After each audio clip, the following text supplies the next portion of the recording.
muudamni isaanii immoo sirrii miti jechuunis dogoggora doogmannu jalaata. Manni kiristaanaa keessummaa ta'urraa ni baraaramti.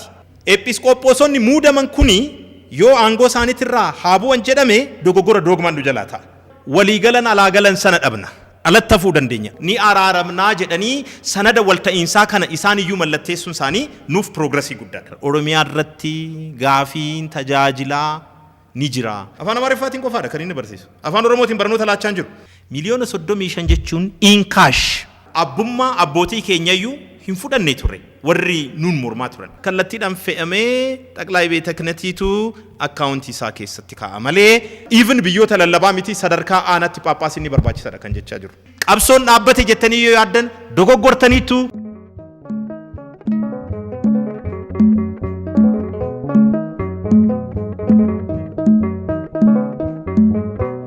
Daqiiqaa muraasa dura ibsi laatamee ture. Ibsi kun ibsa mana kiristaanaa Ortodoks Tawaahidoo Itoophiyaa jalatti Siinodoosii Oromiyaa fi sabaaf sablammiitiin ibsa laatamedha.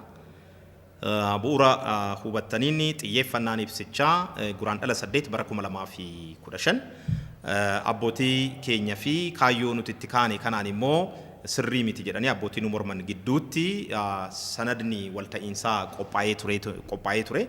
Sanadna walta'iinsaa sanarratti waliigaluu isaanii abbootiin keenya gama lamaaniinuu jiranii ibsa laatanii turanii. Haa ta'ullee malee akkuma ibsa laataniin abbootiin keenya dhaabne dhufanii episkooposota as jiranii fi tajaajiltoota isaan ni ilaallata jedhamanii too yaadaman mari'achiisuudhaaf yaalanii turanii. Egaa akka waliigalaatti araarri kuni yookaan immoo sanadni waliigaltee kun akkamitti hubatama? Barbaachisummaa irratti tumaaleen tumaman sanadicha irratti jechuudha akkamitti hubatamu? Qabxiilee waliigaltee jedhamanii qabxiileen kurnan tarreeffaman akkamitti hubatamu kan jedhamu irratti marii bal'aa erga taasisnee booda waliigalleetoo isarratti hundoofneeti egaa kan ibsa kana laachuu dandeenye. Meegaa kanarratti sirriitti gadi qabanii ibsa laachuun waan barbaachiseef ibsa barreeffamaan laanne irratti ammoo irra caalaa ilaaboreet gochaa jirraa jechuudha. Tokkoffaa sanadicha irratti akka waliigalaatti hubannoon nuti qabnu kana dura kan hubatamaa ture warri tajaajila afaanii ilaalchisee falmaa turan akka gooftatti warri immoo kana morman akka garbichaatti hubatamaadha kan turanii. Sababa kanaan utuma waan sirriiyyuu goonee jirru akka waan balleessaa raawwanneetti dhiifama gaafadhaa qofaadha malee kan jedhame garee sanaan walqixa taanee warra waliigaltee raawwachuu dandeenyu akka taanetti hin hubatamne turre. Waliigalteen kun yookaan immoo walta'iinsi kun garuu maal agarsiisee isa tokko gooftaa isa biroo garbicha otoo hin taasisin garee keenya dhiifama gaafataa otoo hin taasisin warreen nu waliigalan waliin iddoo walqixa ta'e sanada nuu laate waan ta'eef ija gaariidhaan ilaallaa jechuudha. Qabxiin inni biroo yaadattu taanan abbummaa abbootii keenyayyuu hin fudhannee turre warri nuun mormaa turan. Abbummaa isaanii qofa miti seera qabeessummaa isaaniitiyyuu haalaa turanii jiru. Amma garuu sanadni kuni abbummaa abbootii keenyaa kan hin haalle fi seera qabeessummaa isaaniitis kan hin haalle waan ta'eef ammas akka gaariitti hubannee jirra. Qabxiin inni sadaffaa argitaniittu taanan dhimmi araaraa gaafa ka'u nuyi kan xiyyeeffachuu barbaadnu qabeenyaa araaraa irratti malee araaricha irratti mormii akka hin qabne ifaan ifatti agarsiifnee ture. Qabeenyaa araaraa yoo jennu wanni ganama galmaan ni geenya jenneetoo itti kaane yoo daandiitti hafe wanni itti araaramnuuf hin jiraatu. Garuu immoo wanna itti kaane kana galmaan nuuf ga'a taanaan immoo sababni itti araaramneef hin jiraatu. Inni guddaan kaayyoon keenya galma ga'uu isaati jenneetoo yaada keenya dhiyeessaa turree jira. Keessattuu gama muummicha ministeeraatiin yaadni araaraa gaafa ka'u gama keenya mormiin tokko iyyuu hin dhiyaanne. Haa ta'ullee malee mormitoonni keenya gama muummichaatiin yaada araaraa ka'e akka interferensiitti hubachaa turanii jiru. Akka hojii mana kiristaanaa gidduu seenutitti hubachuudhaan miidiyaalee adda addaa irratti ibsa laachaa turanii jiru. Ilaalcha kanarraa of sirreessaniitoo lakkii rakkoon qabu ni araaramnaa jedhanii sanada walta'iinsaa kana isaan iyyuu mallatteessuun isaanii nuuf progresii guddaadha. Kanaafuu qabxiiwwan sadan kanarratti hundoofneetoo akka waliigalaatti sanada araaraa kana ija gaariidhaan hubachuu keenya mirkaneessuu feena. Inni biroo barbaachisummaa isaa ilaalchisee sanada kanarratti keewwata lamarratti tumaan tumamee ni jira. Keewwan inni tokko maal jedhaa?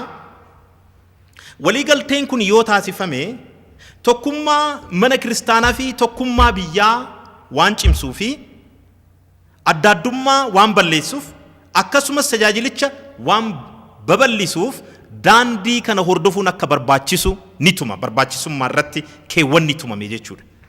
Nus kanuma jechaa jirra. Irra deebinee by the way kan kaasaa jirru keessaa inni muummeni tajaajilli kun afaaniin yoo babal'ate manni kiristaanaa tokko taati. Sababni isaas manni kiristaanaa tokko kan taatu afaan irratti hundooftee otoo hin ta'in dogmaa ishee irratti hundooftee waan ta'eef adda addummaan sababa muufaatii afaaniin waan hin tajaajilamneef mana kiristaanaa keessatti uumames ta'e mana kiristaanaa keessaa immoo afaaniin waan hin tajaajilamneef warri muufatanii ba'an ilaalchi isaan qabanii ni furamaa adeemsa kanaanii. Gaafa afaan hundaan manni kiristaanaa tajaajiluu dandeesse then tokkummaan mana kiristaanaa keessatti ni uumama. Tokkummaan mana kiristaanaa keessatti uumamu kuni ammoo biyyaafis addunyaadhaafis faayidaa mataa isaa akka qabu ibsuudhaaf yaallee turre kanumadha kan mirkaneesse waan ta'eef sanadichi ni fudhanna. Qabxiin lammaffaa barbaachisummaa ilaalchisee kaasuu barbaannu maalidha? Oromiyaa fi naannolee biroo irratti afaaniin wal qabatee gaafii tajaajilaa ka'uu fi deebii laachuu waan barbaachisuuf waliigalteen kun barbaachisee jedha. Maarreenus kanuma gaafannee bara. Oromiyaa irratti gaafiin tajaajilaa ni jira. Gaafiin tajaajilaa kun immoo afaan Oromootiin hin tajaajilamnedha. Oromiyaa qofa miti naannolee birooti irrattis afaan sabaaf sablammiitiin hin tajaajilamne gaafiin jedhu ni jira. Gaafiin sun deebii argachuu qaba yaada jedhudha nuti kan kaasaa turre. Kanaaf deebii laachuun barbaachisaa waan ta'eef walta'iinsi kun ni barbaachisaa tumaa jedhu kana baay'eetti haala gaariidhaan fudhannee jirra. Egaa bal'inaan qabxiilee kurnan waliigaltee irratti ka'an kana tokko lama jennee ta'u ilaaluudhaaf ni yaalla ni gabaabsina haga humni keenya danda'eeni. Lakkoofsa tokko irratti maal jedhaa? Naannoo Oromiyaatti barnoonni qiddaaseen akkasumas tajaajiloonni biroo afaan Oromootiin akka kennamanii fi warri jalqabaman immoo akka itti jabaatanii itti fufaniif waliigaluu isaanii tumee jira. Nusi ifaanifatti kan jenne kanumadha. Naannoo Oromiyaa irratti tajaajilli afaan Oromoo ni barbaachisaa, qiddaaseen afaan Oromoo ni barbaachisaa, yookaan immoo sirni galatoo afaan Oromoo ni barbaachisaa. Tajaajiloonni biroo ni jiru. Sirni cuuphaa maaliidhaan raawwatama? Afaan kamiin raawwatama? Sirni takliilii afaan maaliitiin raawwatama? Sirnoonni iccitii mana kiristaanaa jenneetoo akka mana kiristaanaatti beeknu afaan maaliitiin raawwatamaa jiru? Tajaajiloonni immoo seekulaar ta'an tajaajiloonni biroos jiru kan manni kiristaanaa laattu jechuudha. Tajaajiloonni hundinuu afaan Oromootiin akka laataman. Fakkeenyaaf manni kiristaanaa mana barnootaa bakki itti bante ni jira. Gara Amboo yoo deemtan mana barnoota Abdii Boruu kan jedhamu ni jira. Manni barnoota Abdii Boruu mana kiristaanaatiin kan baname gargaarsa biyya Jaapaaniin taasifame. Garuu manni barnoota Abdii Boruu afaan maaliitiin barsiisan gaafidha. Afaan Amaariffaatiin qofaadha kan inni barsiisu. Afaan Oromootiin barnoota laachaa jiru. Kanaafuu tajaajiloota biroo yoo jedhamu tajaajila afuurawaa qofa miti. Tajaajila afuurawaatiin ala manni kiristaanaa tajaajilli isheen laattu ni jira. Tajaajiloonni biroo jechuudha. Tajaajila fayyaa ta'uu danda'a. Tajaajila barnootaa ta'uu danda'a. Tajaajiloota hawaasummaa adda addaa ta'uu danda'u. Tajaajiloonni kanneen hundinuu afaan Oromootiin laatamuu qabu. Warri jalqabaman immoo cimanii itti fufuu qabu. Kana walii galla nuti. Qabxiin lammataa maalidha? Oromiyaa fi naannolee birootti egaa isa kana yoonan kaasu dhiifama qabxii tokkoffaatti sinaa deebisu. Dhimmi kuni fedhii uummataa ta'uunsaa hubatamee jiraa jedha tumaani achirra jiru. Kana baay'eetti barbaadna. Maaliif barbaadna seetanii? Namoonni baay'een dhimmi kun dhimma namoota dhuunfaa akka ta'etti ibsuu barbaadu. Yookaan immoo dhimma paappaasota dhuunfaa akka ta'etti ibsuu barbaadu. Dogoggoradha. Dhimmi kun dhimma uummataati. Dhimma uummataati immoo gaafa jennu musliimni fi pirootestaantiin waaqeffatan maaltu sagalchee jedhanii warri nuun falman jiru. Maaliidhaaf isaan hin galchine afaan keenyaan baranna jedhanii nu gaafachuudhaaf mirga qabu bara. Nuun bar hundayyuu lallabuudhaaf dirqama qabna. Warra afaan hundaa dubbatan lallabuudhaaf dirqama yoo qabaanne gaafiin kun gaafii uummataati jechuudha. Maaliif manni kiristaanaa warra amanan qofa miti kan isheen jabeessuu qabdu? Warra namanii amansiisuu qabdi barsiisteetu jechuudha. Warra immoo shakkanii hin barbaannu as jiraachuu hin barbaannu jedhanii to ba'anis amansiistee deebisuu qabdi. Kana gochuudhaaf immoo adda addummaan amantii otoo hin jiraanne hordoftoota amantii hundaatiif iyyuu afaan isaaniitiin wangeela barsiisuu qabdi. Kuni diimaandii uummataati.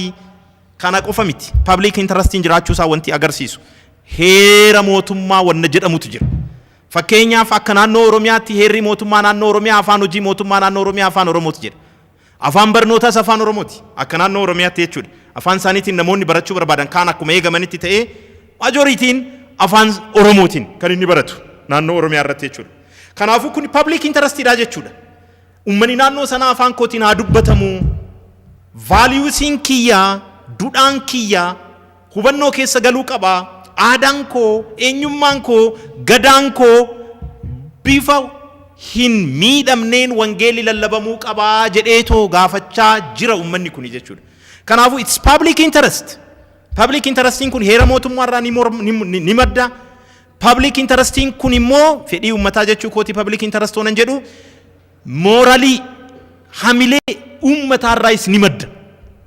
By the way, wanni mana kiristaanaa keessatti lallabamuu fi kitaabolee irratti barreeffamus hamilee uummataatiin wantoonni walitti bu'an ni jiru jennee falmaa turree jira. Fakkeenyaaf kitaabolee mana kiristaanaa irratti gaallaa fi shaanqillaa jedhameetoo kan ibsame ni jira. Qamaanti jedhameetoo kan ibsame ni jira. Waan hamaadhaan waan fokkuu ta'een jechuudha. Amma gaa rakkoo kana hunda furuu fi wangeela hundaafiyyuu afaan isaatiin babal'isuun fedhii uummataa ta'uun isaa mirkanaa'ee jiradha kan jechaa jiru walta'iinsi kun jechuudha. Kanaaf fedhii uummataa ergatee immoo fedhii uummataa kana kabajuun ni barbaachisaadha kan inni jechaa jiru. Kanuma nuti baroota hedduudhaaf itti falmaa turre sana nuuf mirkaneesse waan ta'eef fudhannee jira. Inni biroo Oromiyaa fi naannolee biroo irratti manneen kiristaanaa dadhaban ni jiru. Dadhaban diigaman tajaajila hin qabne, tajaajilamaa hin qabne, bajata hin qabne, meeshaalee qulqulluu tajaajilaaf barbaachisan hin qabne ni jiru. Rakkoo manneen kiristaanaa kanaa furuudhaaf yeroo baay'ee furmaanni fudhatamu xaafii, shaamaa, maal erguudha. Garuu rakkoo manneen kiristaanaa kanaa furuudhaaf hojiin duraa hojjetamuu qabu wangeela lallabuudha. Uummatuma naannoo sanaa otoo wangeela lallabnee gara mana Waaqayyootti deebisuu dandeenye uummatumti suni manneen kiristaanaa diigaman ijaaruu ni danda'a. Maallaqa dhabame guutuu gochuu ni danda'a. Rakkoo diinagdee jiru, rakkoo gama meeshaalee qulqulluutiin jiru furuu ni danda'a. Uummata sana qofa miti. Bajatumti mana kiristaanaa biraatirraa argamu kan mana kiristaanaa biraa solve gochuu ni danda'a. Fakkeenyaaf dheengadda bulchaa mana kiristaanaa Gabreelii Qullubbii yoo nan gaafadhu ji'a muddee 19tti qulqulluun Gabreeliin kan hoggaati qarshii meeqatu argamee jedhee tan gaafadhe miliyoona 35 argannee naan jedhe. Miliyoona 35 jechuun in cash waa'ee warqee waa'ee meeshaalee baay'ee gatii baasan laachuu kana keessatti naammatamne. Maallaqni qabeenya waa'ee qotiyyoon kennamuu danda'a, hoolaan kennamuu danda'a, lukkuun kennamuu danda'a, wareegan karaa adda addaati wanni galee jiraachuu danda'a. Amma kan lakkaawame maallaqa qofa in cash kan dhiyaate qofa qarshii miliyoona 35dha. Maarree qarshii miliyoona 35 kana otoo sirnaan itti fayyadamne manneen kiristaanaa diigaman, manneen kiristaanaa miidhaman nuuf ijaaruu hin danda'u. Qarshiin sun eessa deemee eessatti taa'aa jedhamnaan kallattiidhaan fe'amee xaqlaay beeta kinatiitu akkaawuntii isaa keessatti kaa'a malee warri achi jiran hagara sibkatiinis kanarratti aangoon qabu. Ilaalaa gaa maallaqa achi argamuun misooma hawaasaa hedduu saffisiisuu ni danda'ama. Misooma mana kiristaanaa hedduu saffisiisuu ni danda'ama. Rakkoo hawaasaa naannoo sana jiru. Hawaasa naannoo Qullubbii miti barri godinuma Harargeerra jiruyyuu bar rakkoo hedduu piroojeektii hedduu bocuudhaan solve gochuu ni danda'ama. Amma bar guyyaa takka waan argameen isinitti himaa jira bar. Guyyoota biroo irratti immoo waggaa guutuu galiiwwan argaman yoo walitti daatan akkaataan itti maallaqa fayyadamnu qisaasama waan qabuufi malee otoo dhugumatti bakka rakkoon jiru irratti xiyyeeffannee hojjennee jiraanne rakkoon kun nuuf ramayyuudha. Kanaafuu dursa kennuun kan barbaachisu lallaba wangeelaatii fi lallabni wangeelaa yoo galma ga'ee rakkoon qabu manni kiristaanaa maallaqni bakka biraatii qabdu bakka rakkoon jiru sanatti deemetoo furmaata laachuu ni danda'a. Inni biroo qabxiin kaasuu barbaannu lakkoofsa 3 irratti qabxii ibsamedha. Afaan Oromootiin fi afaanota sabaaf sablammiitiin Oromiyaa fi naannolee biroo irratti tajaajiltoota tajaajilan warra afaan naannoo sanaa danda'an dhaabbileen barnootaa olaanoo kan hafuurawaa akka leenjisan dhaabbilee hafuurawaa banuun ni barbaachisaa kan jedhamu irratti walii galamee jira. Kunis saksasii guddaadha, milkaa'ina guddaadha. Ni jiras yoo jedhame immoo kan jiru immoo jabeessuunis ni barbaachisa. Kan jiru tunis bu'aa qabeessa hin taane dhugaa dubbachuudhaaf jechuudha. Dhaabbileen barnoota olaanoo kan hafuurawaa Oromiyaa irra jiran mee Oromoo meeqa leenjisaniitoo tajaajila wangeelaatiif bobbaasanii rakkoo Oromoo yookaan immoo sabaaf sablammii biroo kam hiikanii jennee too gaafa gaafannu baay'ee xixiqqoodha yookaan hin jiru jechuun ni danda'ama. Kanaafuu amma maaltu ta'aa jira? Gama tokkoon dhaabbileen barnoota olaanoo hafuurawaa kan mana kiristaanaa kolleejjonni ta'uu danda'a haa banamanii tokko akka Oromiyaa fi naannolee birootti jechuudha. Lammeessoon warri jiran immoo haa jajjabeeffamanii kunis kan nuti gaafachaa turredha ni fudhanna. Qabxiin inni biroo lakkoofsa 4 irratti kan ibsamedha. Naannoo Oromiyaa irratti biyyoota lallabaa jiran irratti afaan Oromootiin episkooposonni tajaajiluu danda'an caamsaa dhuftu irratti akka muudaman walii gallee jirra kan jedhudha. Kana ifaan ifatti ni fudhanna. Nus kanuma gaafachaa jira. Oromiyaan bal'oodha, lafti ishii bal'aadha, sabni ishii bal'aadha. Risoorsiin yookaan qabeenyi ishiin mana kiristaanaaf gumaachaa jirtu immoo olaanaadha. Isuma qullubbii qarshii miliyoona 35 kana ilaala. Innumtuu daataa gahaa ta'uu ni danda'a. Diinagdeen Finfinnee irrattis sassaabamu diinagdee Oromiyaati jedhanii haasa'uu ni danda'ama. Gumaachi Oromiyaan diinagdee Finfinnee irratti gochaa jiru hedduu olaanaadha jechuu ni danda'ama. Diinagdee Finfinnee kana keessaa immoo tajaajila mana kiristaanaatiif diinagdeen oolaa jiru diinagdee Oromiyaati yoo jenne garuu immoo Phaaphaasonni Oromiyaa hin jiran yoo ta'e Oromiyaa irratti Phaaphaasonni maddeedha yoo ta'e kuni rakkoo waan ta'eef kuni nuuf furamuu qaba jechaa turre kanatu furama jechuudha bu'uura keewwata kanaatiin. Kanaafuu amma nuti kan jechaa jirru even biyyoota lallabaa miti sadarkaa aanaatti Phaaphaasni barbaachisaadha kan jechaa jirru. Waliin ga'uu hin danda'u ka. Godinni tokko amma fakkeenyaaf kan akka godina Shawaa Lixaa godina aanolee 22 moo meeqa qaba? 20 guddaadha. Aanolee hedduu of keessaa qaba. Ilaalaa ka waggaatti al tokko gaafa taabonni ba'uyyuu nan deemu otoo jedhee Phaaphaasiin tokko bakka ji'a nan deemu otoo jedhee waliin ga'uu hin danda'u. Manneen kiristaanaa hundammoo aanaa keessa jiran waliin haa ga'u yoo jenne Phaaphaasiin tokko gonkumaa yaadamu. Kanaaf rakkoo kana sadarkaa nu hiiksisuu danda'uun sadarkaa kompoozishiniin siinodoosii hunda hammataa ta'uu danda'uun sadarkaa kompoozishiniin siinodoosii garee tokkoof qofa hin loogneen sirreessuu danda'uun abbootiin kanneen filatamaniitoo akka dhiyaatan ni barbaanna. Kun immoo ta'uu qabadha. Inumaayyuu kan falmuu qabnu maaliif kun ta'e yoo ta'e raawwatiinsi isaa akkuma jedhametti akka lafa bu'uudha nuti kan falmuu qabnu. Akkuma jedhametti walumaan filachuu qabnu kan abbootiin gama keenyaanis jiran gama sanaanis jiran filannoo kanarratti yoo hirmaatan abbootiin garee sanaan jiranii waanii yaada isaaniif fedhii isaanii galmaan isaaniif ga'aniif qofa filatanii nuti kan hin filanne sababni itti episkooposii ta'uu danda'uuf hin jiraatu kan jedhudha. Inni biroo lakkoofsa 5 irratti abbootiin sadan eebbifamoonni Phaaphaasonni muudama raawwatanii iddoo isaanii duraatti akka deebi'anii jedhamee tumamee jira. Kuni nuuf akka rakkootti ni ilaallu. Maaliifii kana dura maal jechaa turanii doogmaa cabsanii jiru nu waliin lakkaawwamuu qabanii jechaa turan. Qanoonaa cabsanii jiru. Dhiifama gaafatan malee seenuu hin danda'anii jechaa turan. Amma waa'een doogmaa hafee jira, waa'een qanoonaa hafee jira. Amma waa'een dhiifama gaafatanii seenuu qabuutis hafee jira. Amma waa'een balleessanii jiru iyyuu hafee jira. Amma maal jechaa jiru nu kottayi. Maaloo jedhanii abbaa keenya guyyaa hunda erga walta'iinsi kun raawwatame booda bakka abeetis goo jedhanii kadhachaa turaniyyudha abbootii keenya maaloo manichatti nu gala jedhaniitu jechuudha. Sadarkaa kanarra ga'amuun isaa nuuf ajaa'ibadha.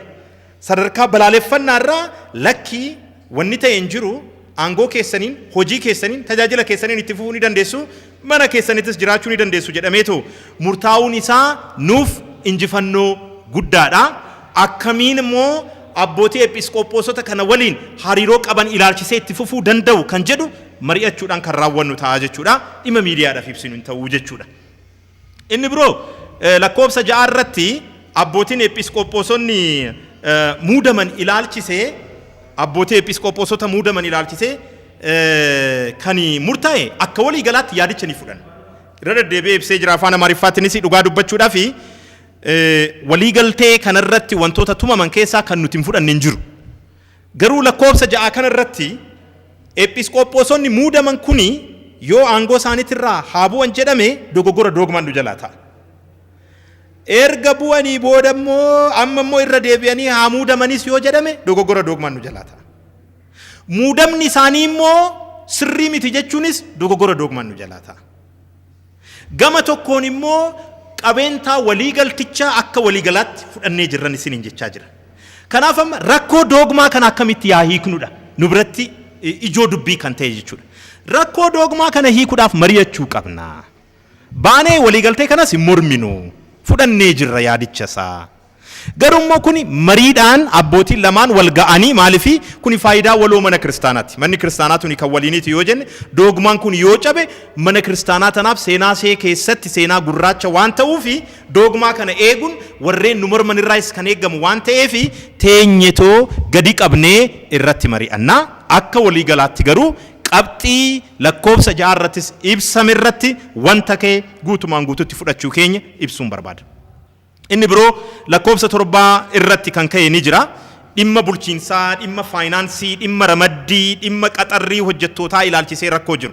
Rakkoon bulchiinsa gaarii akka jiru falmaa turre. Rakkoon kuni akka furamu walii galanii jiru. Rakkoon haqa qabeessummaa akka jiru baay'ee falmaa turre. Rakkoon firaan, aanteedhaan, gosaan, afaaniin wal filatanii, lagaan wal filatanii, wal muuduu, hojii walii kennuu, wal ramaduu, wal qaxaruu akka jiru sirriitti kaasnee jirra. Kuni wannoo keessa galuunsaa nuyi baay'ee nutti tolee jira. Gama qaxarriitinis nama keenya qaxaruudhaaf rakkoon akka jiru. Nama keenyas haa ta'u nama biraa immoo nama keenya waan jedhu nama afaan Oromoo dubbatu jechuu kooti malee hundumtuu nama keenya ta'uu isaa asumaan isiniif ibsuun barbaada. Garuu akkuma Yesuus isa Naazreeti jedhametti jechuudha. Namni iddoo dhaloota isaa hin irraanfatu waan ta'eefan nama keenya jedheetoo ibsee. Garuu nama afaan Amaariffaa hin dandeenye diskareej gochuun ni jira. Afaan Amaariffaatti iyyuu mootuu dandeessanii matta'an gubboodhaan namni tokko kan inni qaxaramuu danda'u ramaddii kan inni argachuu danda'u akkaataa kanaanii kun sirrachuu qabadha kan jechaa turre ammas asirratti kan tumamee jiru kanadha. Inni biroo hojimaata sadarkaa hawaasa hammayyaa kanaaf mijatuun sadarkaa hawaasa hammayyaa kanaaf gituun sirreessuu fi fooyyessuun ni barbaachisa jedhamee tumamee jira lakkoofsa 9 irratti jechuudha. Kunis nuuf waan guddaadha. Lakkoofsa 9 irratti otoo hin ta'in lakkoofsa 8 irratti. Kunis nuuf waan guddaadha. Nus kan jechaa jirru manni kiristaanaa tuni dhaloota qubee wajjiniin hin jirtu. Manni kiristaanaa tuni qubee dubbisuu qabdi. Manni kiristaanaa kuni bulchiinsa ishee dhaloota ammayyaatiif mijeessuu qabdi. Hojumaata ishee dhaloota ammayyaatiif mijeessuu qabdi. Hawaasni kuni hawaasa dijitaal ta'eedha. Teknooloojiitti madaquu qabdi. Hawaasa kana bira dhaqqabdee too lallabuu qabdi. Tajaajiluu qabdi. Rakkoon bara kanaa adeemsa ammayyaatiin hiikama. Amantiin dhuguma kan abbootii keenyati.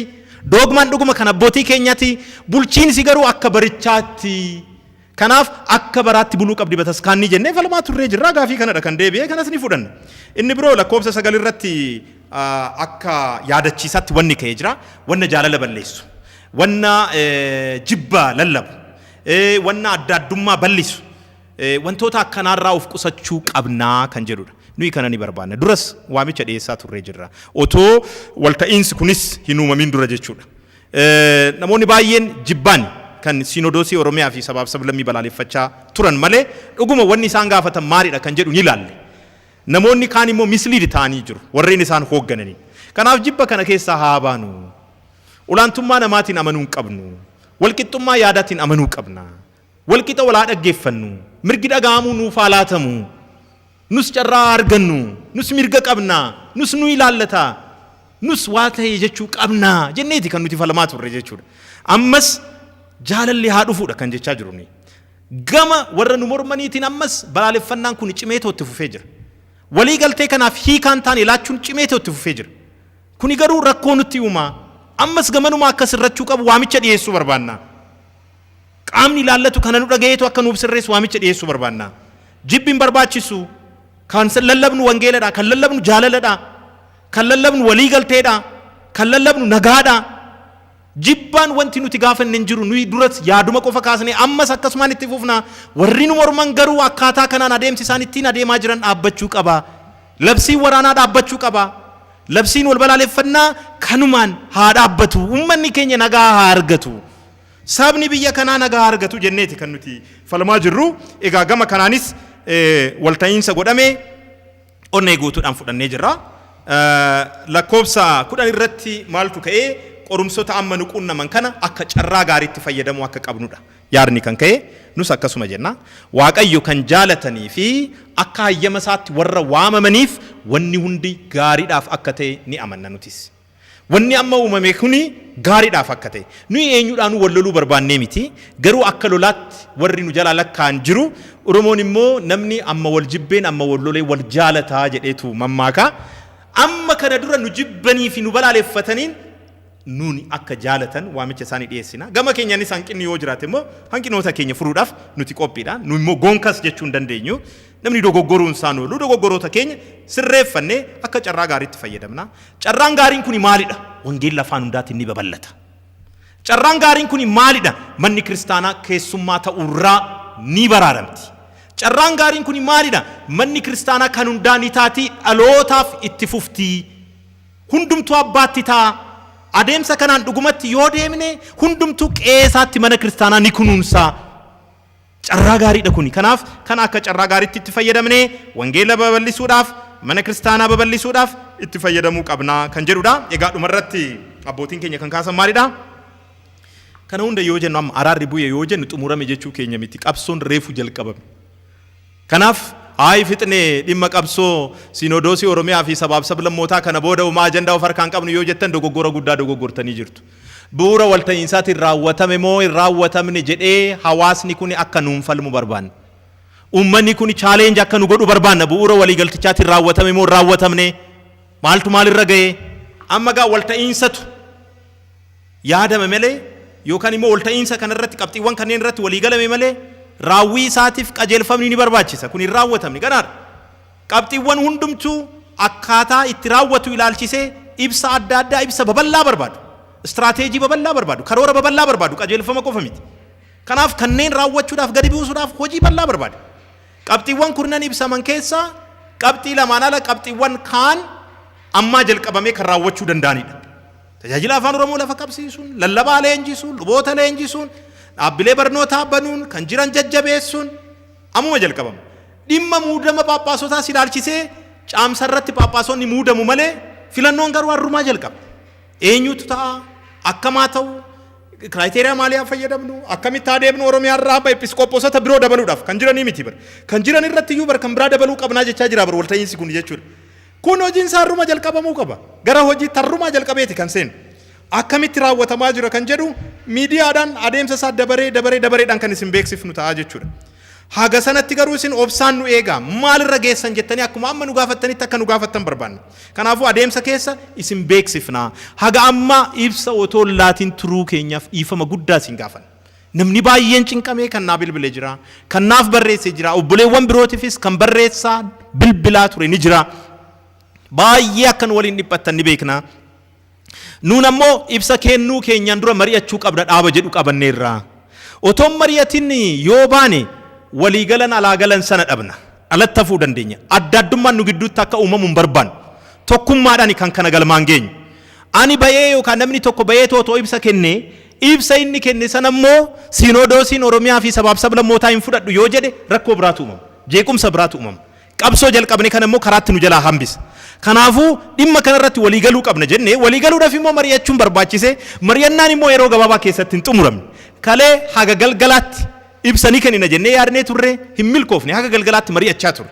Kalee galgala miti har'a ganamayyuu irra deebinee qabeentaa ibsichaa irratti immoo baay'ee wal falmaa turre. Kan baay'ee nama gammachiisu garuu sagalee guutuudhaan yaada tokkoon irratti waliigalleetti ibsa kana laan.